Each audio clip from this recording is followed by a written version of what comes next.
নাড়া পোড়ানো তো সরকার থেকে বহুবার ভাবে মানে এই ব্যাপারে ব্যবস্থা নেওয়ার জন্য বলা হয়েছে। চাষিদের আমরা সতর্ক করছি, বিভিন্নভাবে মিটিং টিটিং করে আমরা সতর্ক করছি, এবং যাতে নাড়া অন্যভাবে ব্যবহার করা যায় তার জন্য আমরা বিভিন্ন যন্ত্রপাতি দিচ্ছি চাষিদের।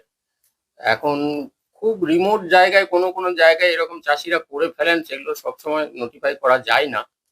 আমরা ব্লক স্তরে সবাই সতর্ক আছি যাতে নাড়া পোড়ানোটা যতটা সম্ভব কমানো যায়। একদিনে তো সব কমবে না, ধীরে ধীরে ধীরে ধীরে কমছে, এবং এখনো পর্যন্ত আমাদের চোখে সেইভাবে নজরে আসেনি। ইতিমধ্যেই গতকালকে কতুলপুরের সূত্ররাতে একটা ঘটনা ঘটেছে যে জমিতে আগুন লেগে যায় এবং ধান সমস্ত নষ্ট হয়ে যায় এবং সেখানে একজন আহত হয়েছে।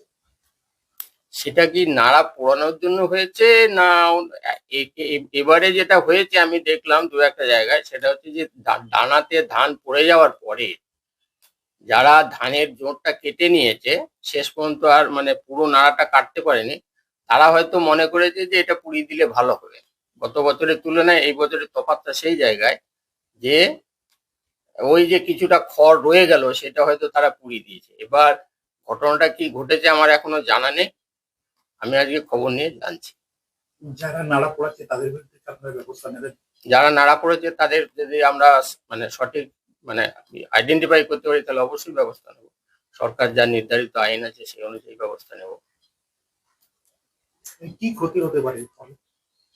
এর ফলে তো বায়ু দূষণ প্রচুর পরিমাণে হচ্ছে।